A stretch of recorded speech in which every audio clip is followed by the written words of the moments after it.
ഇന്ന് ഞാനിവിടെ തയ്യാറാക്കാൻ പോകുന്നത് മസാല ബ്രെഡാണ്. നല്ല ഈസിയും ടേസ്റ്റി ആയിട്ടുള്ളൊരു സ്നാക്കാണ്.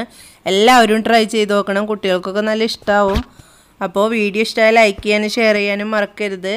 അപ്പോൾ ആദ്യമായിട്ടാണ് എൻ്റെ ചാനൽ കാണുന്നതെങ്കിൽ ഒന്ന് സബ്സ്ക്രൈബ് ചെയ്യുക, അടുത്ത് കാണുന്ന കുഞ്ഞ് ബെല്ലൈക്കൺ കൂടെ ഒന്ന് പ്രസ് ചെയ്യുക. അപ്പോൾ ഞാൻ പുതിയ വീഡിയോസൊക്കെ അപ്ലോഡ് ചെയ്യുമ്പോൾ നിങ്ങൾക്ക് നോട്ടിഫിക്കേഷനായിട്ട് കിട്ടുന്നതാണ്.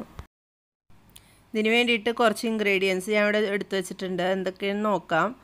4 ബ്രെഡ്, 4 or 5 ബ്രെഡ് എടുക്കാം. അത് സൈഡ് കളഞ്ഞതാണ്. സൈഡ് കളഞ്ഞിട്ട് ഇതുപോലെ വെക്കുക. പിന്നെ കുരുമുളക് പൊടി 1/4 ടീസ്പൂൺ എടുത്തിട്ടുണ്ട്. മഞ്ഞൾപ്പൊടി 1 നുള്ള് എടുത്തിട്ടുണ്ട്. ഗരം മസാലപ്പൊടി 1 നുള്ള്. പിന്നെ ഉപ്പ് ആവശ്യത്തിന് എടുക്കുക. അതിനുശേഷം നമുക്ക് വേണ്ടത് മൈദപ്പൊടി എടുത്തിട്ടുണ്ട്. പിന്നെ ഒരു ചെറിയ സവാള ചെറുതാക്കി നുറുക്കിയെടുത്തിട്ടുണ്ട്. നമ്മൾ മുട്ട പൊരിക്കാനൊക്കെ അരിയണ പോലെ ചെറുതാക്കി അരിഞ്ഞെടുക്കുക. പിന്നെ ഒരു തക്കാളിയുടെ പകുതി ഒരു ചെറുതാക്കി അരിഞ്ഞെടുക്കുക. നല്ല വലുതാക്കി അരിയരുത്. പിന്നെ മൈദപ്പൊടിയാണ് എടുത്തിട്ടുള്ളത്. അത് 1-1.5 ടേബിൾ സ്പൂണോ എടുക്കാം. പിന്നെ പച്ചമുളക് ചെറുതാക്കി അരിഞ്ഞത്. പിന്നെ ഇഞ്ചി ഒരു ചെറിയ കഷ്ണം ചെറുതാക്കി അരിഞ്ഞിട്ടുണ്ട്. പച്ചമുളകൊക്കെ നിങ്ങളെ എരിവിനനുസരിച്ച് ചേർക്കാം കേട്ടോ. പിന്നെ വേപ്പില 2-3 എണ്ണം ചെറുതാക്കി അരിഞ്ഞ് വെച്ചിട്ടുണ്ട്. മല്ലിയിലയും ചെറുതാക്കി അരിഞ്ഞ് വെച്ചിട്ടുണ്ട്. പിന്നെ 4 മുട്ട എടുത്തിട്ടുണ്ട്. അപ്പോൾ ഇനി ഇത് എങ്ങനെയാണ് നമുക്ക് ഈ കൂട്ട് റെഡിയാക്കുന്നത് നോക്കാം. അതിന് വേണ്ടിയിട്ട് ഒരു ബൗൾ എടുക്കുക. ആ ബൗളിലേക്ക് നമുക്ക് ഈ 4 മുട്ടയും കൂടെ അങ്ങോട്ട് ചേർത്ത് കൊടുക്കുക. 4 മുട്ട ചേർത്തിട്ട് അതിലേക്ക് നമുക്ക് എടുത്തു വെച്ച കുരുമുളക് പൊടിയും ഉപ്പും ഗരം മസാലപ്പൊടിയും കൂടെ ചേർത്തിട്ട് നന്നായിട്ട് മിക്സ് ചെയ്തെടുക്കുക. ഒരു സ്പൂൺ കൊണ്ടോ ഹാൻഡ് മിക്സർ കൊണ്ടോ എന്തുകൊണ്ട് വേണമെങ്കിലും നമുക്ക് മിക്സ് ചെയ്തെടുക്കാം. ഈ കുരുമുളകും ഗരം മസാലയും ഉപ്പൊക്കെ എല്ലായിടത്തേക്കും എത്തുന്ന രീതിയിൽ നന്നായിട്ടൊന്ന് ബീറ്റ് ചെയ്തെടുക്കണം. അതാണ് നമുക്ക് വേണ്ടത്. ബീറ്റ് ചെയ്തതിന് ശേഷം നമുക്കിതിലേക്ക് ചേർക്കേണ്ടത് മൈദപ്പൊടിയാണ്. മൈദപ്പൊടി കുറേശ്ശെ ചേർത്തിട്ട് വേണം മിക്സ് ചെയ്യാനായിട്ട്.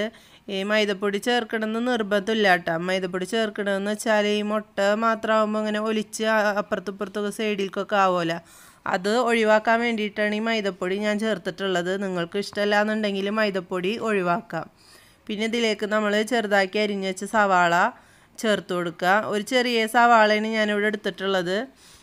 പിന്നെ തക്കാളിയും കൂടെ ചേർത്ത് പിന്നെ ബാക്കിയുള്ള എല്ലാ ഇൻഗ്രീഡിയൻസും ഇതേപോലെ ചേർത്തിട്ടൊന്ന് മിക്സ് ചെയ്ത് എടുക്കുക. ഇപ്പോൾ ഇഞ്ചിയും വെളുത്തുള്ളിയും പച്ചമുളകും മല്ലിയിലയും എല്ലാം ചേർത്തിട്ടുണ്ട്. ഇതെല്ലാവരും നമ്മൾ ചെറുതാക്കിയിട്ട് വേണം അരിഞ്ഞെടുക്കാനായിട്ട്. ഇനി നമുക്കൊരു ഫ്രൈ പാൻ വെച്ചിട്ട് ചൂടാക്കിയിട്ട് കുറച്ച് നെയ്യോ വെളിച്ചെണ്ണയോ എന്ത് വേണമെങ്കിലും ചേർത്ത് കൊടുക്കുക. ഞാൻ ഇവിടെ വെളിച്ചെണ്ണയാണ് ചേർത്തിട്ടുള്ളത്. എന്നിട്ട് ഈ ബ്രെഡ് ഓരോ പീസ് എടുത്തിട്ട് ഇതിൽ മുക്കുക. എന്നിട്ട് ഈ ഫ്രൈ പാനിലേക്ക് വെച്ച് കൊടുത്തിട്ട് നമുക്ക് മസാല ആ മിക്സിയിൽ നിന്ന് എടുത്തിട്ട് കൈ കൊണ്ട് തന്നെ ഇങ്ങനെ വെച്ച് കൊടുക്കുക. അല്ലാതെ നമ്മൾ മുക്കുമ്പോൾ തന്നെ ഇതൊന്നും പിടിക്കൂലല്ലോ.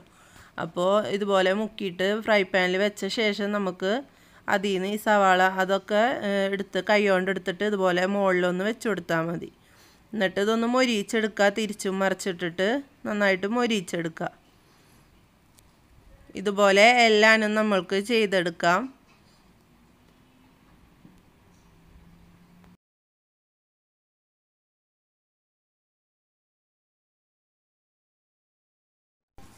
ഇപ്പോൾ നമ്മുടെ മസാല ബ്രെഡ് റെഡി ആയിട്ടുണ്ട്. നല്ല ഈസി അല്ലേ? എല്ലാവരും ട്രൈ ചെയ്ത് നോക്കണം കേട്ടോ. വീഡിയോ ഇഷ്ടമായ ലൈക്ക് ചെയ്യാനും ഫ്രണ്ട്സിനൊക്കെ ഷെയർ ചെയ്യാനും മറക്കല്ലേ.